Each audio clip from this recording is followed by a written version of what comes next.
Bueno, buenas tardes. Voy a presentar este estudio que ya está terminado en su primera versión.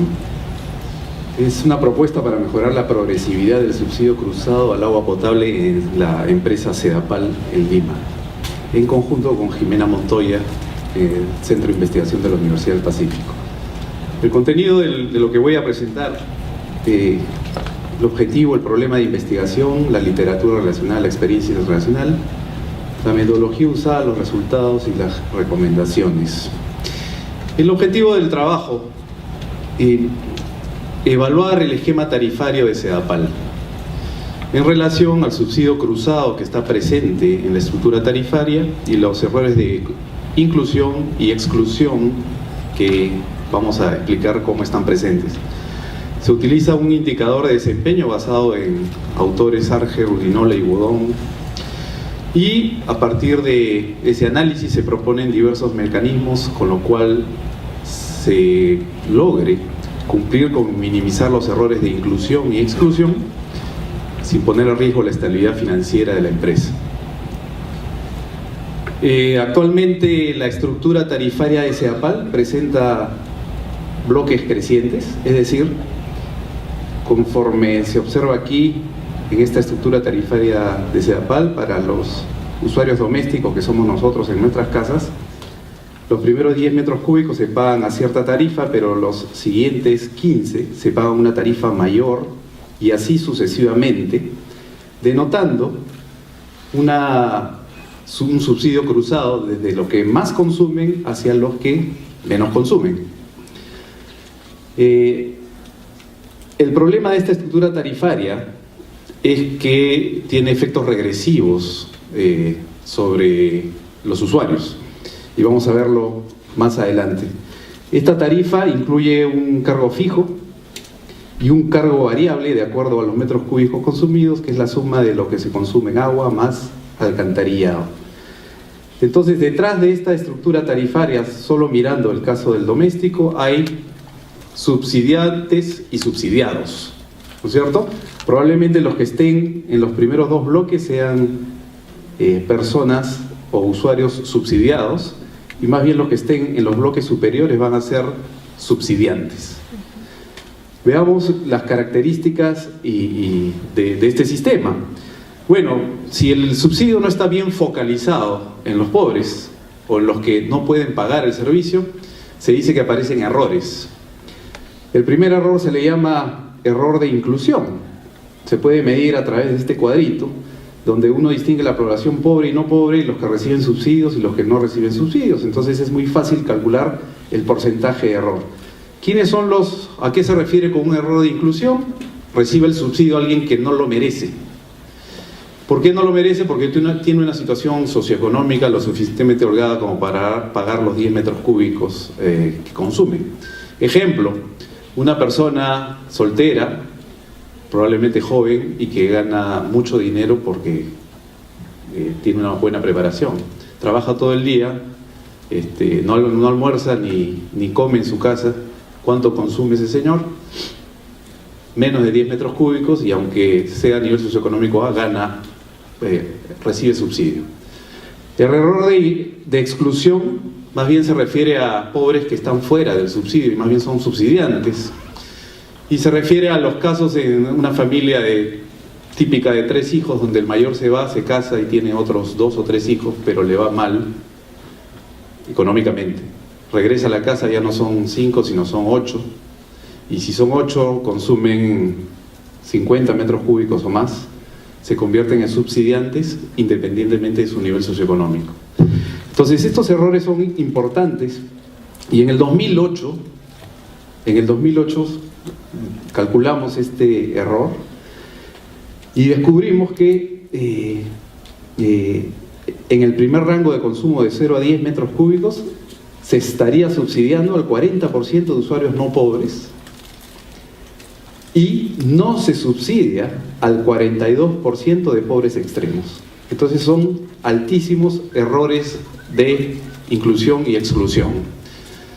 Entonces la propuesta que hacemos es cómo resolver este problema, porque finalmente es plata tirada literalmente al agua, ¿no? La empresa no recauda lo que debe recaudar, se subsidia a quien no se debe subsidiar, y quienes subsidian no son necesariamente los que deben subsidiar.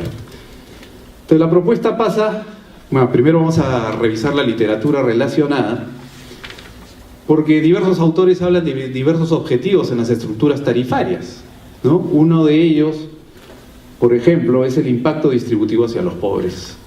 Y claro, eso estaría bien siempre y cuando el subsidio se focalice en los pobres. Y ese es el objetivo de equidad. Sin embargo, hay un trade-off entre eficiencia y equidad que varios autores discuten, y también el objetivo de sostenibilidad de la empresa, ¿no? Si aplicamos esta metodología, vamos a ver que pueden haber impactos sobre los ingresos de la empresa, y dependiendo de lo que quiera la estructura tarifaria, uno puede buscar equidad, eficiencia y sostenibilidad, dependiendo de lo que el regulador, en este caso, quiera hacer con este sistema. La experiencia internacional no es ajena a lo que se hace en el Perú. En Colombia, si ustedes han ido a Bogotá, la ciudad se divide en estratos, ¿no es cierto? Y por zonas en el país. La ciudad se divide en 6 estratos, y los estratos se determinan haciendo una inspección fuera de la casa, de la zona donde se vive, ¿no? Entonces la gente incluso puede aparentar vivir en el estrato 6, aunque sea pobre, para vivir en el estrato 6. Y hay gente que vive en el estrato 1, es como un estigma que puede calificar a la persona. Los estratos más pobres, 1, 2 y 3, pueden recibir hasta 70% de un subsidio que se realiza al costo medio del suministro. ¿Y quiénes subsidian? Subsidian los estratos mayores, los estratos 5 y 6, y los no domésticos, o los industriales o comerciales. El error de inclusión es de 51% y el error de exclusión es de 1.5%, lo cual refleja que el esquema es regresivo y no redistribuye de los ricos hacia los pobres, ¿no? Es un problema que tiene el esquema colombiano. Y como vemos, aquí también hay una suerte de subsidios cruzados. En el caso chileno, el subsidio más bien es directo y focalizado hacia el usuario en vez de un subsidio cruzado. Los chilenos, en particular, a través de una encuesta, una ficha de protección social que está inmersa dentro del programa social que tiene Chile, identifican uno a uno a los pobres y a ellos les subsidian los 15 primeros metros cúbicos de consumo. Igual que en el caso colombiano, donde se subsidian los 20 primeros metros cúbicos. En el caso chileno, el 96% de los usuarios focalizados que están inscritos en el FAS y que reciben el subsidio, presentan algún rasgo de vulnerabilidad, ya sea que son jefatura femenina, jubilados, pensionados y en general población con bajo nivel educativo. Entonces se puede decir que en el caso chileno el subsidio está mucho mejor focalizado que el caso colombiano. Entonces, lo que hicimos nosotros fue trabajar con 2 bases de datos. La base comercial de la empresa Sedapal, que contiene el consumo del usuario y su ubicación georreferenciada. Y trabajar con la base de datos del SISFO, del Sistema de Focalización de Hogares del Ministerio de Economía, ahora en el MIDIS, que también tiene rasgos sobre la vulnerabilidad del hogar y también tiene un sistema de información geográfica. ¿Y por qué hablo de sistema de información geográfica? Porque ambos, Sedapal, en el medidor o cuando nos llega la factura, y el SISFO tienen nombres y apellidos. Sin embargo, cuando cruzamos las bases de datos con nombres y apellidos, de los 800.000 usuarios de nuestra base de datos solo encontramos 22.000 coincidencias. Entonces no nos quedó otra cosa que trabajar con sistema de información geográfica sistemas georreferenciados y montar un poco la información de base de datos del CISFO y hacerla coincidir con la base de datos comercial de la empresa. Y si las distancias entre el medidor y el hogar no eran muy diferentes, entonces le asignábamos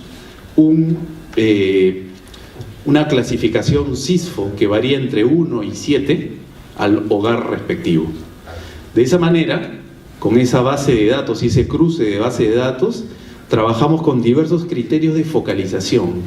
Es decir, ¿a quién vamos a subsidiar los 10 primeros metros cúbicos? A los pobres 1, 2 y 3, a los pobres extremos 1, 2 y 3, perdón, o a los pobres 1, 2, 3, 4 y 5. Y simulamos también qué pasaría con el sistema o la facturación de la empresa, ¿no es cierto? Para ver el objetivo de sostenibilidad y el objetivo de equidad simultáneamente. Entonces, hicimos como 3 escenarios: subsidio al 100% a las 2 primeras categorías, por ejemplo, hasta 25 metros cúbicos, a ver qué pasaba; subsidio del 50% o subsidio del 30%. Estos 100, 50 y 30% es sobre la tarifa media que pagaría un usuario normal. Y trabajamos con 2 escenarios CISFO, del 1 al 3 para calificar a los pobres extremos y del 1 al 6 para clasificar a los pobres. Debo mencionar que ustedes deben saber que el sistema CISFO tiene identificado alrededor del 85% de pobres y pobres extremos en las principales urbes de la ciudad, del país, y principalmente Lima. De manera que se podría hacer este ejercicio. Para medir cuán regresivo o progresivo es el subsidio, utilizamos estos indicadores de desempeño basados en Ángel Urdinola y Bodón 2007, que básicamente mide la focalización del subsidio.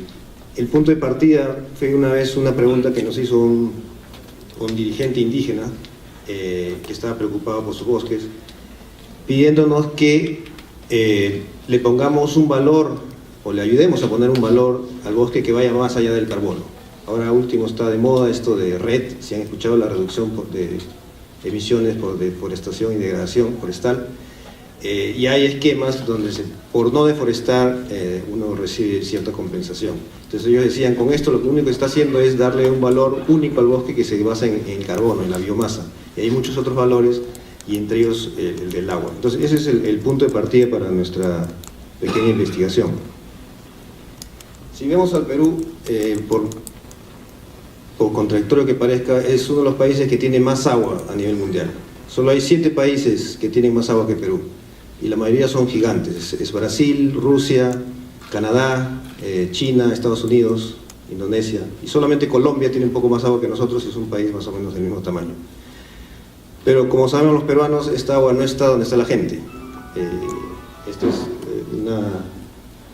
un análisis aparte en base a los datos de INRENA, donde está el 65% de la población y donde se produce 80% del PBI del Perú, solo recibe 1.8% del agua.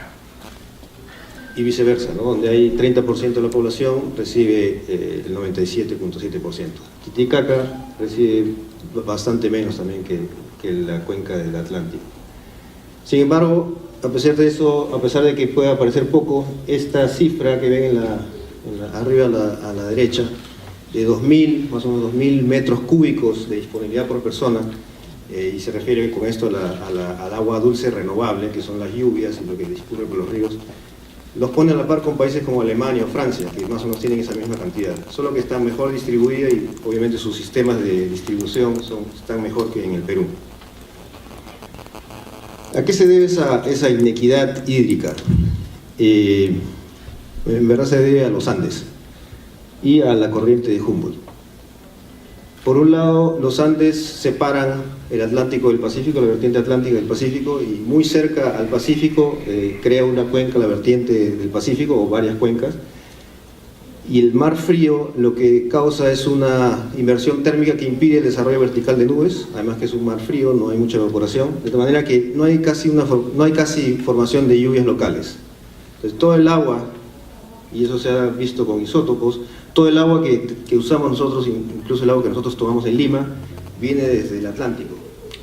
Y para eso hay la evaporación en el Atlántico, la precipitación en la costa este de Brasil, pasa por la Amazonía en ciclos sucesivos de evaporación y precipitación, y finalmente llega a los Andes. Y allí precipita incluso más que cerca del Océano Atlántico, que es la fuente del agua. Y solo una pequeña proporción es la que pasa al lado Pacífico, y esa pequeña proporción es la que sostiene la economía peruana.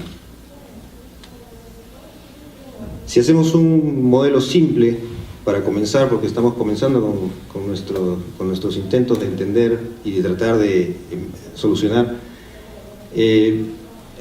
considerando la Amazonía como este cuadrado grande, vemos que hay un aporte de humedad en forma de nubes y vapor de agua, 2.750, después explico las unidades, de los cuales 1.287 se pasan de largo, nunca precipitan y salen de nuevo de la cuenca, y 1.463 llegan a precipitar. 1.950, ese es el promedio, 1.950 milímetros es el promedio de precipitación en toda la Amazonía. Cuando cae al suelo, parte regresa al Atlántico por los ríos, es 819, y parte se evapora. 488 regresan de nuevo al ciclo y precipitan. Entonces la suma de 488 y 1463 da la precipitación total de 1950.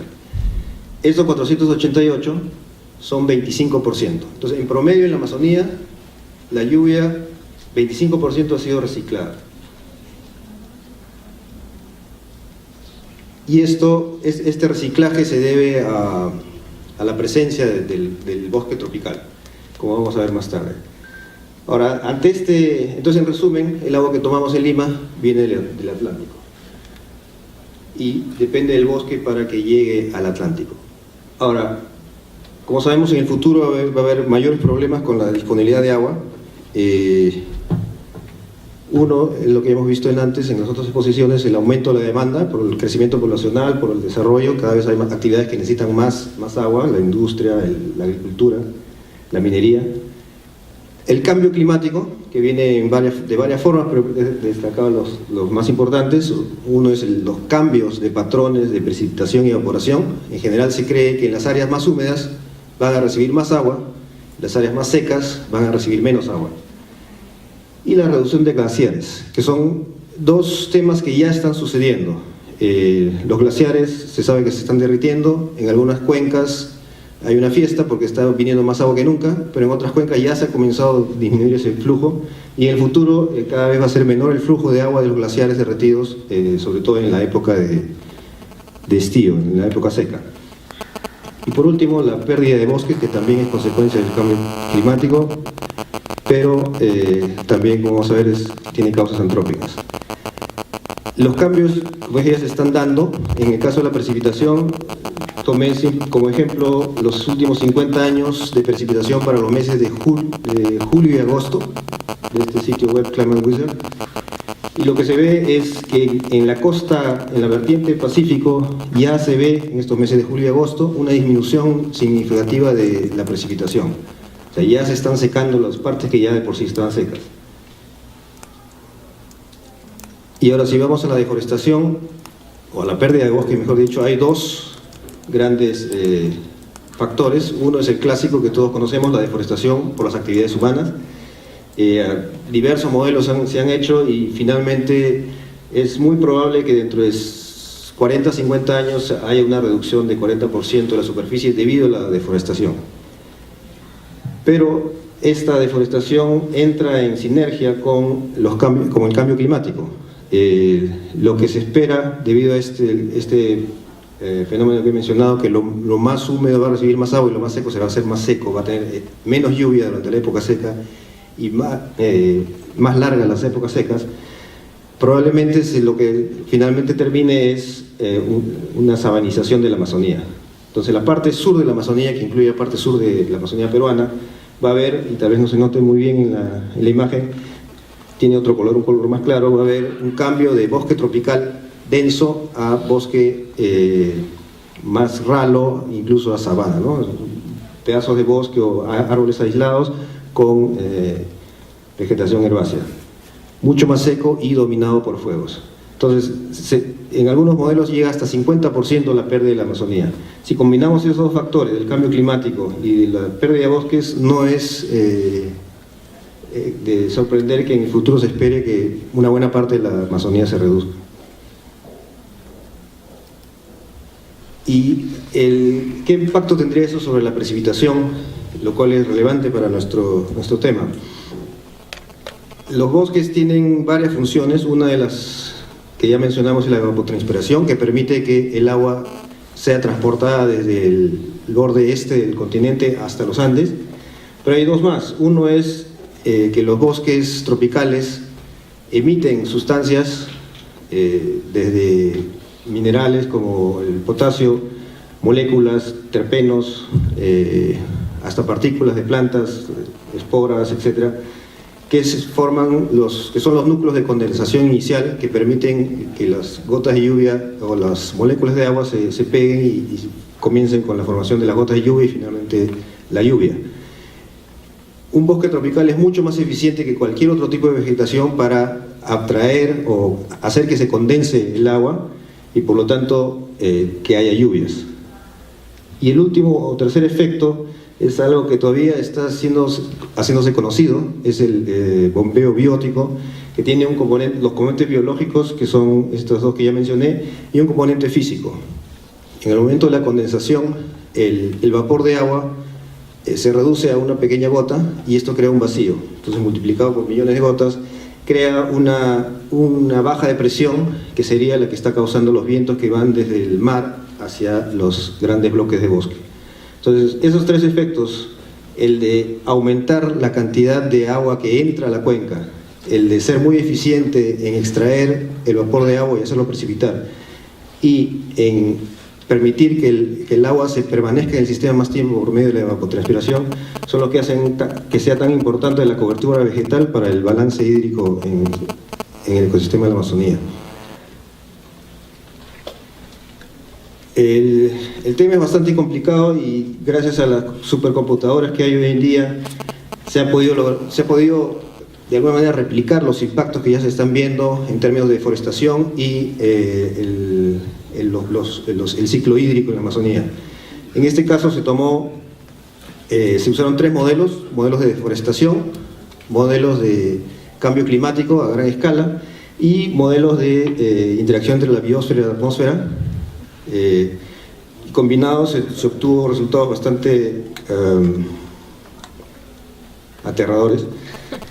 Entre otras cosas, lo que se vería, por ejemplo, en el caso extremo de 40% de deforestación en la cuenca amazónica y 40% de deforestación en la cuenca del Xingu, que es la cuenca donde se está construyendo esa empresa de Belomonte, se vería una reducción de la precipitación de 15%, una reducción del caudal de los ríos de 35% y una reducción del potencial de producción de esta hidroeléctrica, que es inmensa, que es creo la tercera a nivel mundial, de 11 gigawatts,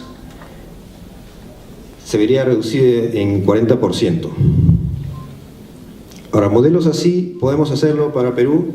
Por el momento no, todavía faltan los datos, tenemos apenas cuántos va por nuestros ríos, que son los 133, cuánto es lo que precipita, 274 en promedio, por resta obtenemos la evaporación, pero no sabemos cuánto recicla, no sabemos cuánto vapor está entrando, no sabemos cuánto está saliendo. Sin embargo, para hacer el punto que quiero hacer aquí, no es necesario este tipo de modelos, podemos asumir ciertas cosas. Una de las cosas es que efectivamente los bosques son importantes para la precipitación que pasa a nuestro lado. Si vemos en este gráfico, cerca aquí abajo a la izquierda, el 0.5, o sea 50% de la precipitación está siendo reciclada. Entonces, en promedio habíamos visto que 25 en toda la cuenca, pero conforme se va alejando del océano Atlántico, es mayor la proporción de reciclaje. Entonces, en Perú es más crítico que haya bosques para que llegue el agua. Ya vieron ustedes en las exposiciones anteriores de que el problema de la escasez de agua en el Perú trae consecuencias sociales cada vez más difíciles de solucionar. Sin embargo, existe una de las alternativas que se mencionó en la exposición anterior, que es la desalinización de agua marina. Para esto, la Universidad de Lima ha estado apoyando este tipo de investigación. Muchas veces hemos escuchado que la utilización de energías renovables puede ayudar a mejorar la calidad de vida de la población. Sin embargo, es interesante saber qué tanto o en qué medida puede hacerlo. Y para esto hemos realizado 3 años de investigación, haciendo experimentos, para ver la viabilidad del uso de este tipo de proceso. ¿Y por qué con energía solar? Existen muchos tipos de procesos para desalinizar agua de mar, muchos de ellos muy costosos, tecnologías extranjeras que no dominamos, pero por otro lado el Perú es uno de los países que recibe con mayor intensidad la radiación solar. Está entre los 5 primeros países que recibe en el planeta la radiación solar. Entonces, ¿por qué no aprovecharla? Y como hemos visto en la última diapositiva del expositor Balki, ya se está fomentando el uso de energía solar en el Perú a través de estas instalaciones fotovoltaicas. Pero otra forma de aprovechar la energía solar es a través del calor. Y en mi caso, tratando de desalinizar el agua marina, utilizando energía solar, ya existen destiladores solares que se vienen trabajando a nivel de prototipo, algunas pequeñas plantas piloto alrededor del mundo, y ustedes pueden ver diferentes tipos de modelos.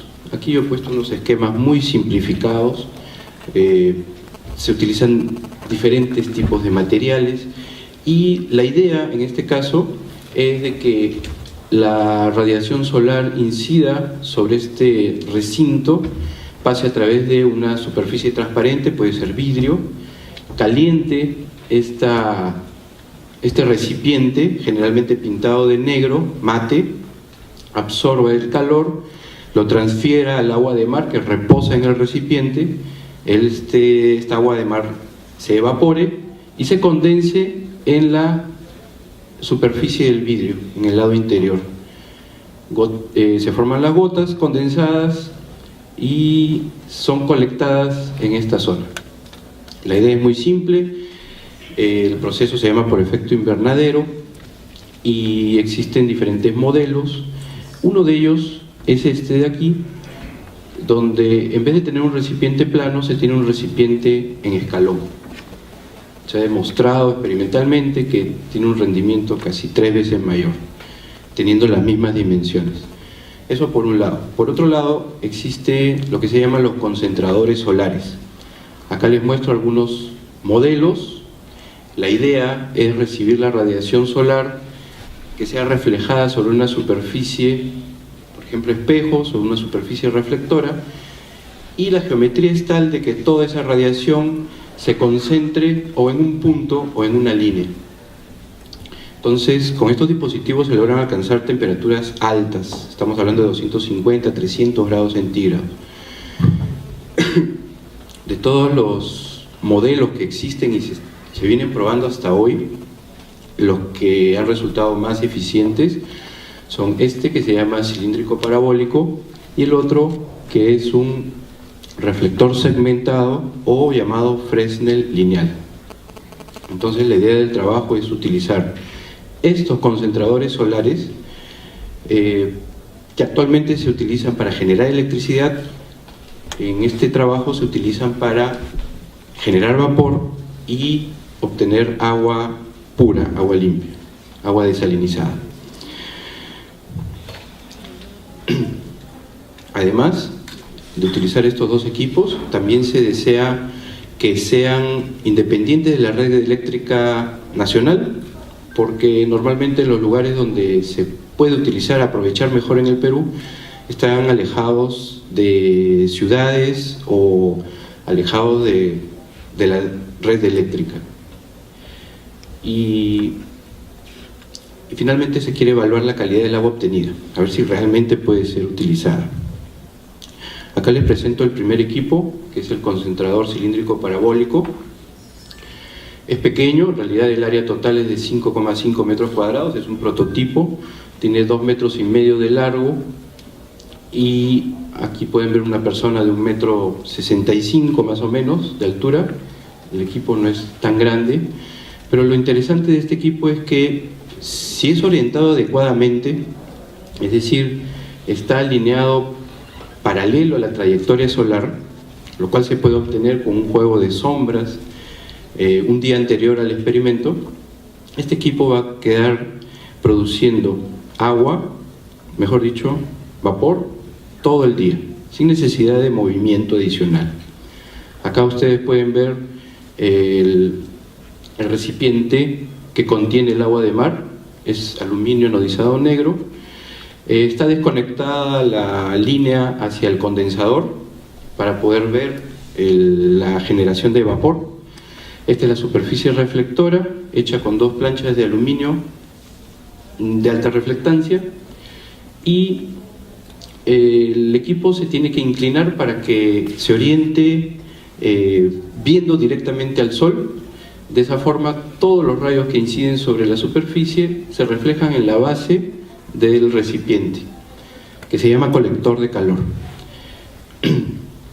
El equipo funciona más o menos desde las 8:30 de la mañana y no para hasta las 4:30 de la tarde. Aquí dentro ustedes pueden ver el agua hirviendo todo el día. No para de hervir a menos que pase alguna nube. Ese es el gran problema de esta tecnología. Entonces hay que saber también dónde instalar equipos como estos. Esto se trabajó en una chacra camino a Canta, más o menos en el kilómetro 48, y se trabajó en octubre del 2011, en la época de invierno, cuando en Lima no se podía realizar este tipo de trabajo. El otro equipo, como les dije, se llama el concentrador Fresnel lineal o de geometría segmentada, que está formado por 32 espejos. Son espejos largos, planos, a diferencia del equipo anterior, que eran curvos. El recipiente donde reposa el agua de mar se encuentra aquí arriba. Acá hay una altura de 2,5 metros, y toda esta producción de vapor pasa por esta línea y se enfría en un condensador, que ahora lo van a ver. Para poder diseñar este equipo también se utilizó la alineación este-oeste, para no tener que estar orientando cada minuto cada uno de los espejos. Se orienta una sola vez al día, y para eso se tuvieron en cuenta diferentes características de la trayectoria solar sobre Lima. Por ejemplo, la inclinación del planeta, hay que tener en cuenta la latitud de Lima, hay que tener en cuenta también los ángulos que va a tener cada uno de los espejos, de los 32 espejos, para que todos incidan sobre la base del recipiente donde está reposando el agua de mar. Acá les puedo mostrar un pequeño video del equipo. Acá están los 32 espejos. Pueden ver, cada uno de los espejos tiene una inclinación diferente, y lo bueno del equipo es que orientado paralelo a la trayectoria solar no es necesario estarlos corrigiendo durante todo el día. Pueden ver aquí la base del recipiente, que está iluminada. Cada espejo está reflejando sobre esa base, y este recipiente además tiene un aislamiento térmico en la parte superior, y aquí dentro podemos ver el agua de mar hirviendo. Aquí ya está conectado a la línea de condensación, entonces no se ve el vapor. Sin embargo, el vapor viaja por este tubito de cobre y llega a la línea de condensación, que es simplemente una especie de espiral, y aquí se colecta el agua destilada, ¿no? Ahí pueden ver goteando. Es lento el goteo, pero es constante, y durante el mediodía el goteo es un poco más intenso. Entonces estos dos equipos son los que se desarrollaron en la universidad y se sigue trabajando inclusive hoy con ellos. El primer experimento se trató sobre el recipiente. Lo que se vio es de que si el recipiente no contiene o no está cubierto por un aislamiento térmico, la producción más o menos es de 3 litros, 3,25 litros al día. Sin embargo, con recubrimiento en el mismo equipo aumenta a 6,4 litros, o sea, casi el doble de la producción. La única diferencia es colocar el aislamiento térmico y en las laterales vidrio para proteger del viento. O sea, la idea en este caso es demostrar de que si permitimos que el calor absorbido por la base del recipiente se pierda al ambiente, se va a tener una producción menor que si es protegido y el calor no escape con facilidad hacia el ambiente, ¿no?